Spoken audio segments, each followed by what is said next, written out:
Hello, welcome to FYI Television. I'm Arthur Crofton. It's good to have you with us today, and we are really honored to have with us Clayton Bromberg, the president of Underwood's Jewelers. Underwood's, Florida's finest jeweler, in business since 1928, which is quite remarkable, quite remarkable. Tell us, obviously the history of Underwood's is so important, but it began with a man named Underwood.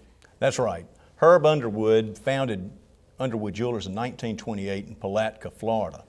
And even though the Depression would come a little bit later on, he actually was able to really significantly grow his business from 1928 to 1940 in Palatka. In 1940, he moved the store from Palatka to Jacksonville, Florida. In and about the same time, a man named Robert Shipley, who's the founder of the Gemological Institute of America and the American Gem Society, was making a run through the United States trying to sell jewelers on the notion of the science of gemology and having gemological equipment in their stores like binocular microscopes. He found Mr. Underwood and went and made a presentation to him.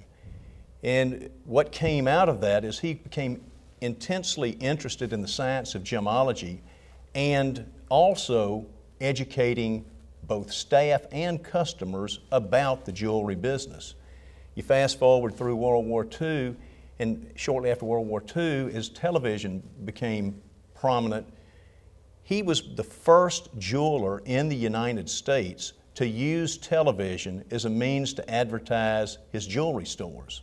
Pioneer. He was a real pioneer. A real pioneer in television advertising. And in fact, we have some film of Mr. Underwood from 50 plus years ago, doing just that, educating his viewers. Just take a look at this. This is Mr. H.F. Underwood, the founder of Underwood's Jewelers. Hi, everybody. May I suggest you take a look at the wristwatch you're wearing? If it's a lady's watch, the movement is probably smaller than a dime. But there are nearly 200 parts packed tightly together in that little case. If you'll follow a few simple suggestions about the care of your watch, you may be able to postpone the $15 or $20 repair charge waiting for you when it stops running. Number one, don't wear your wristwatch in the kitchen. Steam escaping from boiling vegetables or a steaming kettle can get into your watch. Steam is water, and water will rust your watch. Water splashing from the kitchen sink or in the bathroom can also put water in your watch. It only takes one tiny drop of water on the spot where you wind your watch to start a bad rust condition. Also, never put your wristwatch into your handbag. Most handbags contain loose talcum or face powder, and that powder is finer than the finest dust. It'll work its way into the watch case and into the movement, and that will dry up the oil and hasten a repair job. How often should a watch be cleaned and overhauled? When it stops running or becomes undependable. Do not take your watch into a repair shop just because it's been a year since it was overhauled. Some watches will run 2 years or even longer and still keep excellent time, especially the waterproof models. Your watch will usually tell you when it needs attention. When it does need attention, by all means have the work done by a competent watchmaker. If you own a fine watch, please remember when it left the factory, it had been given fine, delicate, timekeeping adjustments that made it a superior timepiece. A mediocre watch repairman can take your watch apart and clean it, but he does not have the skill required to restore its fine timekeeping qualities and make it run the way the factory designed it to run. There are 5 Underwood stores in Jacksonville, and all our watchmakers are fine, expert watchmakers. Some of my men have been with me for 25 years. Wow, what a fascinating piece of film that is. Seeing Mr. Underwood himself and talking about watches and watch repair. Now, is Underwood still in the watch repair business? We are. Underwood's has the only authorized Rolex watch repair facility in North Florida, and we have it on premise. There's not another one in North Florida that you can go to and have the work done on premise by Rolex-trained watch technician. And in fact, your Rolex authorized watch technician is Casey. That's correct. And in fact, we've got Casey here explaining about how a Rolex watch works and how repairs take place. Watch this piece of video. Casey will explain it to you. The first thing I have to do is take the watch apart. We begin by removing the case back.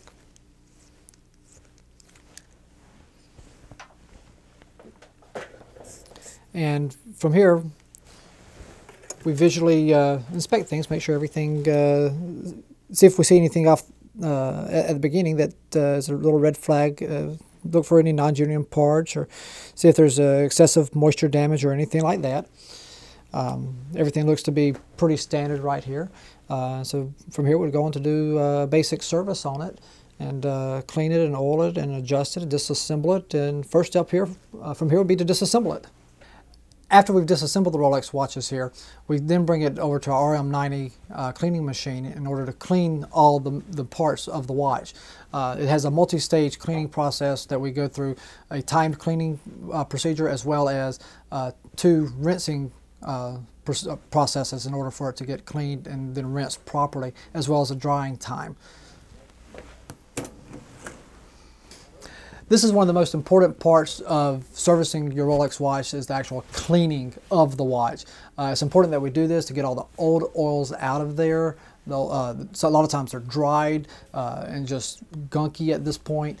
Now we want to actually clean those out in order that we can put fresh oils in there so that your watch will be keeping much better time. We've just had the watch cleaned. Now we're going to assemble it. This is not anything you want to try at home. There's about 200 parts in here, so you want a Rolex trained professional to be able to do this.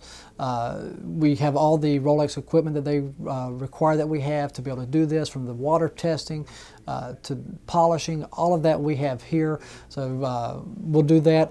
We'll use the proper Rolex lubrications while we assemble it, and re-inspect everything as we're putting it back together also, using the equipment that they have instructed us to use.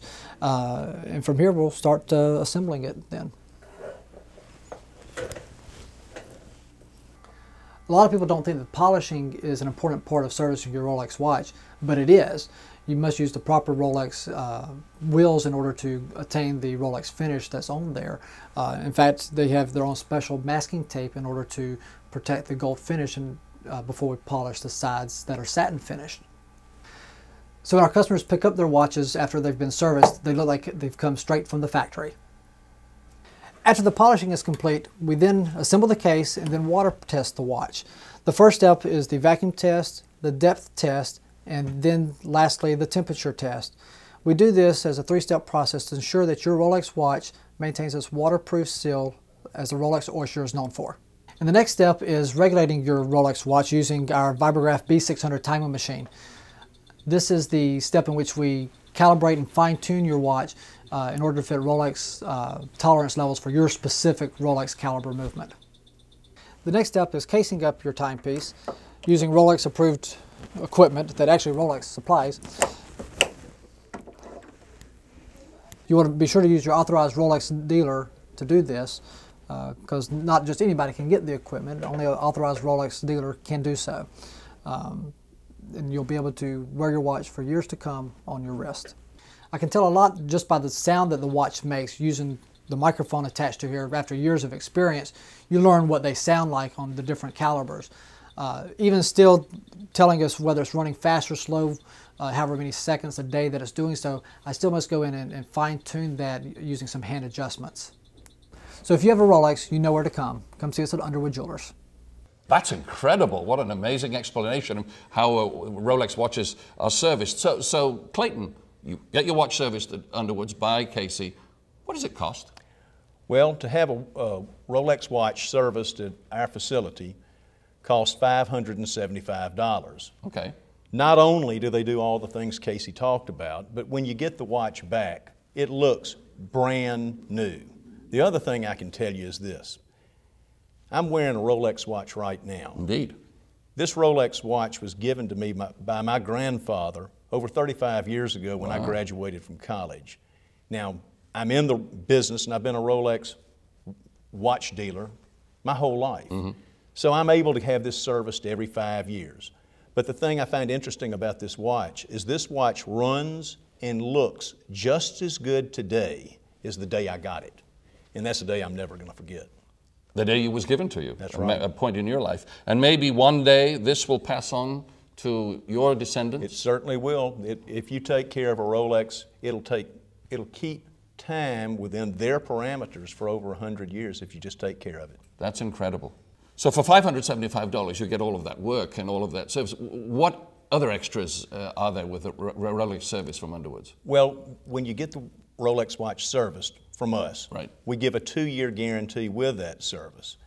Now, as an added extra, if the watch was bought at Underwood's originally, we give that original 5-year warranty. And for the rest of your life, any service work that needs to be done on that watch is done at 10% off. So it's a great investment, and you really get to take advantage of some special offers, if you will, from Underwood's when you buy your Rolex from Underwood's. That's exactly right. And the other thing is, I know that people wonder, well, there are a lot of other places that can work on Rolex watches.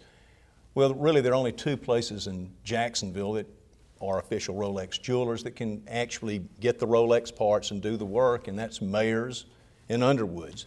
Anybody else that says they can do the work on their Rolex watch, they may or may not be able to furnish the right parts, and you're taking a chance. And you will risk the integrity of the watch, won't you? That's right. Well, we're talking about Rolex watches, and this Rolex watch of yours. Can you take this off for a second? Certainly. Here, this watch, what an absolutely gorgeous Rolex watch. Here is the watch Clayton was talking about, 40 years old almost. 35, a little over that. You're getting on for 40, and look at it. It is in absolutely immaculate condition. And that is obviously something, as you said, will remain in your family. Now, obviously, Rolex watches are not inexpensive. What is it that you're buying when you buy and invest in a Rolex watch? Well, first of all, a Rolex watch is an investment of sorts in timekeeping that you're going to wear on your wrist. The best story I know to demonstrate that is in 2007, we were roaring and things are going good in the economy. There were probably 12 luxury type watches that had intrinsic value outside of the store and had marketability. When we get to about 2010, after we were climbing out of that recession, there are really 2 watches that are holding their value that still have that type value that outside of buying them brand new, and those 2 watches are Rolex and Patek Philippe. And Patek Philippe are a very high expensive end of watch. Very. The Rolex actually is, in the scheme of these watches, relatively affordable. Well, as it was said to me by a Rolex and a watch collector, Rolex watches to the watch collecting world is to watches what the U.S. dollar is to world currency. It is the world currency of watches. That's right. And you see Rolex, of course, it's a global brand. And the neat thing is that here in Jacksonville, Underwood's Jewelers is your official Rolex source. That's right. Right here for sales and for service. And have been for over 60 years. And you've got beautiful Rolex displays in each of the stores. Yes, we do. If you haven't taken a look, you should.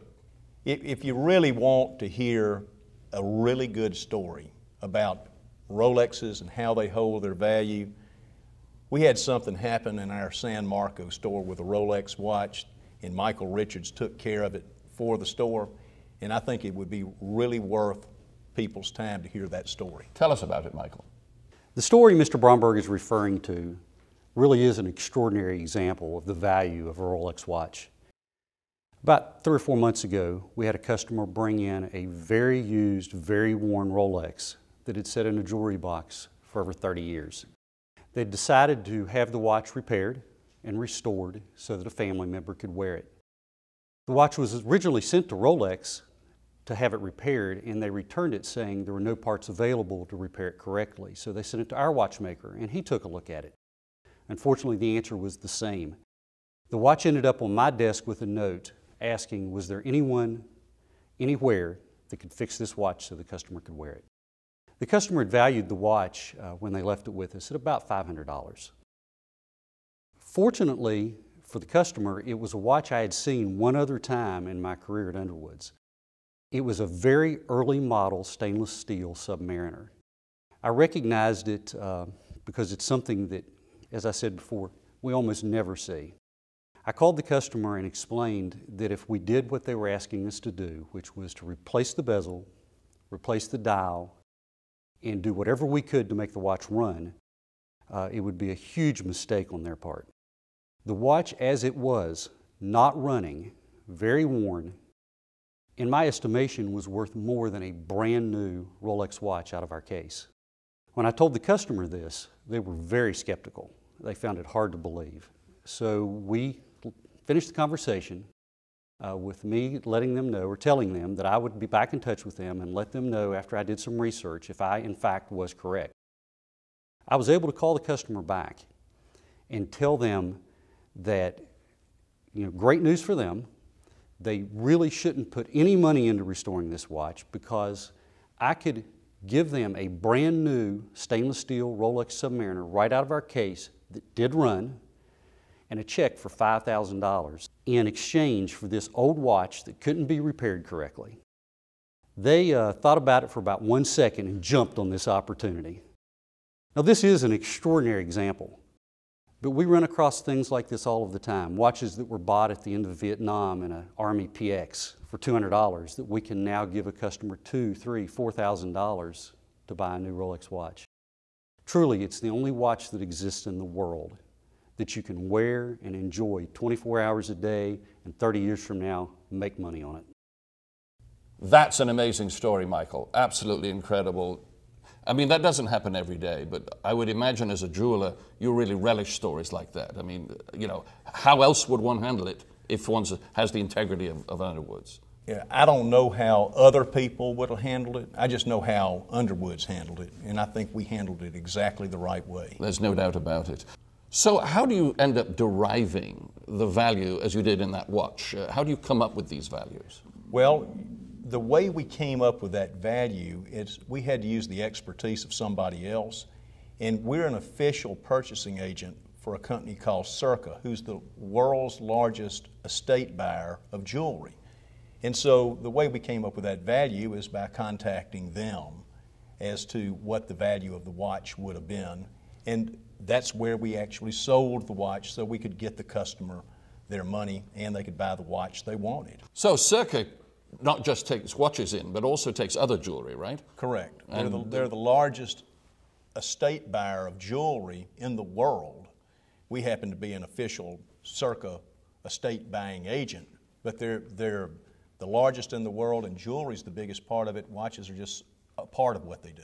So you have some examples of some of the pieces that come in that they can help you grow maybe to a new piece of jewelry. Yeah. In fact, here's a lot that I'm getting ready to send off to Circa for them to make an offer on. Mm-hmm. The customer brought this to us not because they necessarily want cash for it. What they're interested in doing is she wants some David Yurman jewelry, and she also wants to buy her husband a Rolex. So she went through her jewelry case and brought what she knows she's never going to use and asked us to send it off. It's interesting because one of the things she has is a Patek Philippe that nobody ever wears anymore. This is a prize and will bring a lot of money. And the second piece is a platinum brooch. Here, people don't wear brooches anymore, but this one is signed Cartier, and as a result of it, it's a collectible piece. Look at that, it's lovely. But because of its signature, it makes it extra valuable. It makes it that much more valuable. And there are some pieces here that would be scrap gold. These are typically going to be bought for scrap gold. The chain and so forth. But the rest of the pieces out here are usable estate-type jewelry, which they will make an offer on. Mm-hmm. My guess is that she's going to easily get enough money to buy the collections of David Yurman that she's already picked out, and she's probably going to get enough money out of these pieces to almost 100% buy the Rolex that she's picked out for her husband also. Wow, so this is this collection that has come in, and you say that this will get her all that lovely David Yurman, and I know you ladies love David Yurman, and men too, and she can get a Rolex with this as well. That surprises me. Well, it's good. My guess is the offer is going to be close for her to be able to get that, but the reason she's probably going to be able to get everything she wants is when somebody brings something to us and we send it to Circa, if they want to use it towards any Underwood merchandise, we add 25% to the offer, and they can take that out in merchandise from the store. So if it were $1,000, the cash offer, it would be $1,250. That's exactly right. Wow, and that makes a huge difference. It makes a big difference. Up your buying power with just jewelry sitting around in your jewelry case. Well, and if it's $10,000, it's $12,500. Indeed. Indeed, quite remarkable. So it's obviously a time to bring your items to Underwood's and let Circa take care of that for you, because I know you have a lot of lovely things that ladies would love to walk out of the store wearing. That's the business we're in. We're in the business of having things that ladies want to own. Clayton, I've always been fascinated by the Rolex brand. It is a global brand, literally in every country in the world. Just about people know, who know anything about watches, the first name that comes to mind is usually Rolex. And that's been quite an achievement. But many people don't know the actual seed origins, the genesis, if you will, of Rolex. Can you tell us a little bit about that? Well, I think the best way to describe it is tell you a little bit about the history. Yeah. Rolex was founded as a company originally in London, England. Really? And it was called Wilsdorf Davis. And they made watches. And Hans Wilsdorf, who happened to be a Swiss orphan, ends up buying Davis out, and he moves the company back to Geneva, where they make Rolex watches. And you know, he has some historic things that happen in the watch industry. He makes the first practical wristwatch. Yes. And he makes it in a way where he has what's called an oyster case. It's a waterproof watch with a manual wind movement in it. And to demonstrate that it's waterproof, him being a pretty smart guy, he drapes it around the neck of the first woman to swim the English Channel. Is that right? And he uses that as a way of promoting this notion of wearing a wristwatch that's going to be dustproof, going to be shockproof, and is practical to wear on your arm. Up until that point, everybody was wearing pocket watches, and they keep it in their vests, in a vest pocket. So you fast forward through into World War II, and some of our GIs get the experience of owning Rolex watches, and they bring them back, and these watches are near indestructible. And so in 1948, he opens up an agency in the United States at 585th, and they grow the brand. My grandfather, Bromberg, was one of the first people to put Rolex in. In fact, Renee Denton opened, who was the president of Rolex, was the sales rep. He was the person who opened my family in Birmingham. Well, you keep growing the watch keeps getting better. Hans Wilsdorf is still at the helm in Switzerland. He's the founder. His wife precedes him in death, and he sees that he's not going to live forever, but he wants his only child, because he has no biological children, he wants his only child to survive forever. Which is the Rolex. Which is the Rolex watch brand. Right. So he creates the Hans Wilsdorf Foundation to become the owner of Rolex watch upon his death. And the stated goal of the Wilsdorf Foundation was to support the Catholic orphanages of Europe. Interesting. Because he himself had been put into a Catholic orphanage until he and his sister could be placed. You'd mentioned he was an orphan in the beginning. He had never forgotten about that. So now, to this day, the Rolex Watch Company has one owner. It's the Hans Wilsdorf Foundation. They actually own two watch companies. They own Rolex Watch, and they own also Tudor Watch, okay. Which we also carry. And the reason for their existence is to make the finest timepieces. They've removed greed and all those things by being owned by a foundation, but they're also being run to support benevolent things. And that's not like any other watch company in the world, and that's one of the things that makes them unique. And then if you look at some of the things that Rolex has done through the years, you know, around here locally, like the 24-hour of Daytona. Yeah, the sports car race. The Rolex 24. Rolex 24, yes. It's run right down the road. It's one of the. It's our friends at Brumos Porsche have raced in it for many years. That's right. Won it many times, and there's two huge 24-hour races in the world. Mm. Le Mans and Daytona. The two series are combined now, and we're right there where one of the big international events takes place. You know, they're involved in tennis, they're involved in golf. You they're see them at the US yachting. Open and the Wimbledon and so forth as the official timepiece and the time clock keeper and Right. all of these kinds of things. And now they're involved in Formula One. And yes, in the World Championship open wheel racing, yes. That's very, very high end globally, isn't it? Fascinating history and origin, and obviously they're careful, but as an official Rolex dealer, which you are, and official Rolex servicing, official Rolex sales at Underwood Jewelers, why is it you think they've been so preeminently successful? Well, I think the best answer to that is because of the watch I'm wearing right now. Okay, anyway, I see this. After 35 years, it 35 years old. still runs and looks as good as the day I got it. Looks like it's right off your shelf. And when you make something really good, that's really recognizable, and you're not always tinkering with anything other than just to make it just a little bit better, and you don't have the same management in place that's always screaming for more profit on the next quarter, but you do have a foundation that says, we just want to keep making the watch just a little bit better. I can guarantee you when you put all those things together and you put it with a network of who they sell through and the type people it is, like us at Underwood's, you're going to be successful. Absolutely, and that is a lovely watch given to you on a special point in your life, right? The day I graduated from college, as my grandfather said, give you whatever you want as long as it's something you'll always remember me for. And you do. Every day. That beautiful Rolex watch. Rolex, if you're interested in Rolex, you love Rolex, you want your Rolex serviced, Underwood Jewelers, any one of their 4 stores, they can take care of you.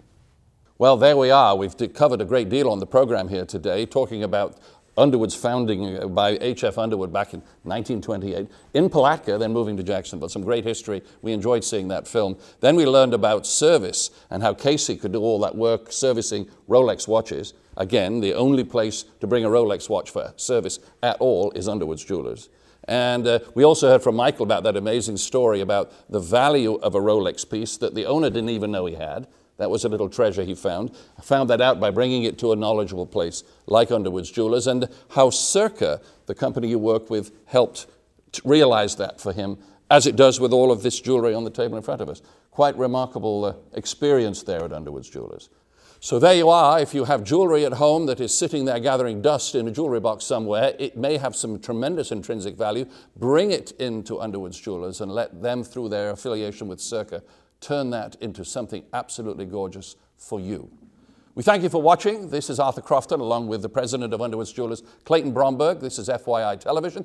If you'd like to see this program again, we will be airing on the same channel at the same time next week. Till then, have a great day. Bye-bye.